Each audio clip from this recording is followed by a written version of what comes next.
छात्रों, मैं आज आपको कॉस्ट अकाउंटिंग के संदर्भ में यूनिट कॉस्टिंग जिसके बारे में बताने जा रहा हूँ, जिसको कॉस्ट शीट भी बोलते हैं, स्टेटमेंट ऑफ कॉस्ट भी बोलते हैं।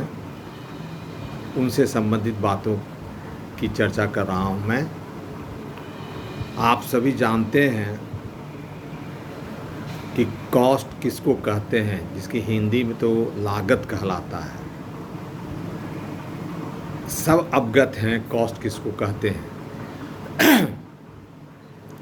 कॉस्ट कई तत्वों का जो प्राइस होता है उन सभी को जोड़कर किसी वस्तु को बनाने में जो राशि आती है उसी को लागत कहते हैं। जैसे आप जानते हैं कि किसी भी चीज़ का निर्माण करने में, बनाने में, उत्पादन करने में मटेरियल लगता है। मटेरियल जो मिलेगा वो एक प्राइस पर मिलता है। लेबर लगता है, लेबर जो काम करता है वह भी एक रेम्युनरेशन लेता है। मटेरियल को लाने में कैरेज लगता है और सारे अन्य खर्चे होते हैं। तो टोटल जितने भी एलिमेंट्स हैं सबका टोटल जो है किसी वस्तु के उत्पादन का मूल्य होता है, लागत होता है, कॉस्ट कहलाता है। मैं आपको स्टेटमेंट ऑफ कॉस्ट बताने जा रहा हूँ, जिसमें कि आप सबसे पहले मटेरियल लिखते हैं। उस मटेरियल में डायरेक्ट लेबर, प्रोडक्टिव वेजेज उनको जोड़ते हैं। फिर जो डायरेक्ट एक्सपेंसेस होता है उनको जोड़ते हैं, और ये योगफल जो होता है उसको हम लोग प्राइम कॉस्ट कहते हैं। कभी कभी प्रश्न में मटेरियल से संबंधित बहुत सारी बातों को दी रहती है, तो आपको पहले मटेरियल कंज्यूम्ड निकालना पड़ेगा, जिसको मटेरियल यूज या कंज्यूम कहते हैं, वो निकालना होगा। तो मटेरियल कंज्यूम्ड निकालने के लिए आपको जो opening stock of raw material है उसको लिखना पड़ेगा। फिर परचेज किए हैं उसको उसमें जोड़ना होगा। परचेज करने में जो कैरेज लगा उसको उसमें जोड़ना होगा। और ऑक्ट्रॉय एक तरह का टैक्स है जो लगता है उसको जोड़ना होगा। इस टोटल योग राशि में से closing stock of raw material को माइनस करना होगा। माइनस करना पड़ेगा जो वेस्टेज हुआ है वो माइनस करना पड़ेगा, जो आपको स्क्रैप के रूप में बिका है वो माइनस करने पड़ेगा, जो बाय प्रोडक्ट हुआ है उसको, और तब सब बचा माइनस करके जो आएगा वही अमाउंट मटेरियल कंज्यूम्ड होगा। जब ये सब चीज़ दिया हुआ पहले मटेरियल कंज्यूम्ड निकालना होगा। अदरवाइज जो स्टेटमेंट ऑफ कॉस्ट है उसमें मटेरियल लिखना होता है। तो मटेरियल कंज्यूम्ड निकालना पड़ेगा यदि आवश्यकता पड़ा तो मटेरियल कंज्यूम्ड में आप डायरेक्ट लेबर जोड़ दें, डायरेक्ट एक्सपेंसेस जोड़ दें, वही प्राइम कॉस्ट कहलाएगा। अगर मटेरियल कंज्यूम निकालने की ज़रूरत नहीं है तो आप मटेरियल लिखें, डायरेक्ट मटेरियल्स, डायरेक्ट लेबर्स और डायरेक्ट एक्सपेंसेस, इन सभी को जोड़ दें। जोड़ने के बाद जो अमाउंट आएगा उसको हम लोग प्राइम कॉस्ट कहेंगे। प्राइम कॉस्ट के बाद निकालने की ज़रूरत पड़ती है वर्क्स कॉस्ट। वर्क्स कॉस्ट इसको फैक्ट्री कॉस्ट भी कहते हैं। तो प्राइम कॉस्ट में आप जोड़ेंगे indirect labour, rent and taxes, fuel and power, factory में कोई रिपेयर हुआ मशीन वगैरह का तो वो, इन सबों को जोड़ेंगे तो जो अमाउंट आएगा वो वर्क्स कॉस्ट कहलाएगा, वर्क्स कॉस्ट। हाँ, इस तरह प्राइम कॉस्ट में works on cost, factory on cost, इनको आप जोड़ देते हैं तो वर्क्स कॉस्ट निकलता है। जैसे एग्जांपल उन्होंने दिया कि वर्क्स ऑन कॉस्ट के अंतर्गत क्या क्या आता है, इनडायरेक्ट जो लेबर एक्स है, अनप्रोडक्टिव वेजेस दिया हुआ है, rent and taxes of factory दिया हुआ है, फॉयल दिया हुआ है, पावर दिया हुआ है, रिपेयर ऑफ मशीन दिया हुआ है, इन सबों को जोड़ना होगा तो आपको निकल जाएगा वर्क्स कॉस्ट, सेकेंड फेज। उसके बाद ऑफिस से रिलेटेड जितने एक्सपेंसेस हैं,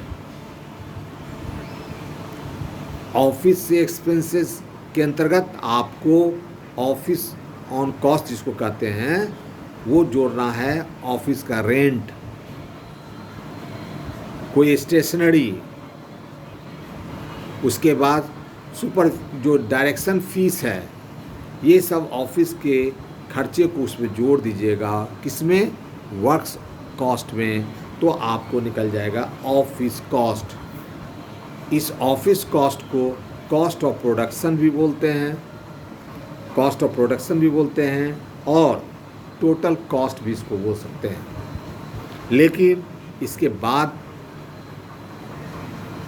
आगे सेलिंग एक्सपेंसेस दिया रहता है, selling expenses, distribution expenses, packing expenses, advertisement expenses, showroom का एक्सपेंसेस, इन सबों को जोड़ देंगे तो आपको निकल जाएगा कॉस्ट ऑफ गुड्स सोल्ड, यानी जो माल बेचा उसकी लागत इतनी पहुंची। इसके विभिन्न चरणों में ज़रूरत पड़ता है, डायरेक्ट क्लास रहता तो और डिटेल में जाते। तो सेलिंग प्राइस में ये कॉस्ट ऑफ गुड्स सोल्ड में आप प्रॉफिट जोड़ देंगे तो सेलिंग प्राइस निकल जाएगा।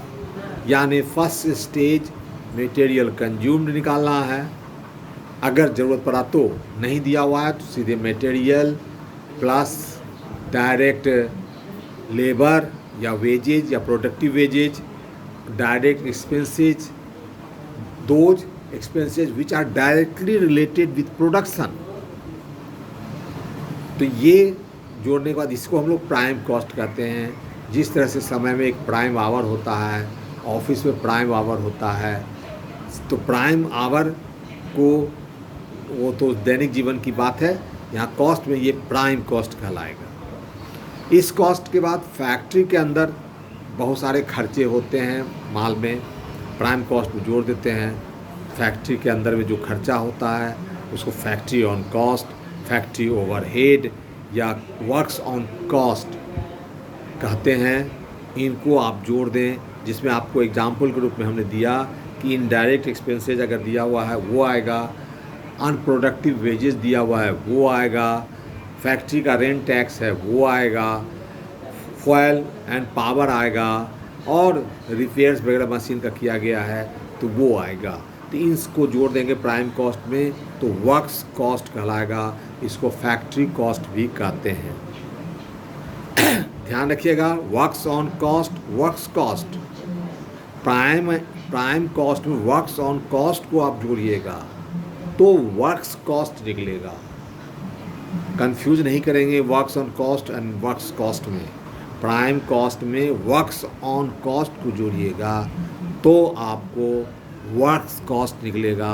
वर्क्स ऑन कॉस्ट में क्या क्या आता है हमने कई बार बता दिया कि जैसे इनडायरेक्ट एक्सपेंसेज है, अनप्रोडक्टिव वेजेज है, रेंट है, जिसका उदाहरण मैंने कई बार दे चुका हूँ। तो वर्क्स कॉस्ट निकलने के बाद अब आता है इसके बाद ऑफिस के कुछ खर्चे होते हैं उस कमोडिटी से रिलेटेड, उस प्रोडक्शन से रिलेटेड। उसमें आपने जैसे ऑफिस का रेंट है, सैलरी जो स्टेशनरी होता है, या जो है सो डायरेक्शन फीस होता है, जो सुपरवाइज़र वगैरह डायरेक्शन देते हैं उनकी फ़ीस होती है।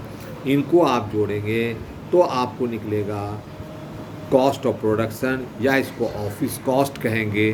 हाँ, बहुत जगह इसको टोटल कॉस्ट भी कहते हैं।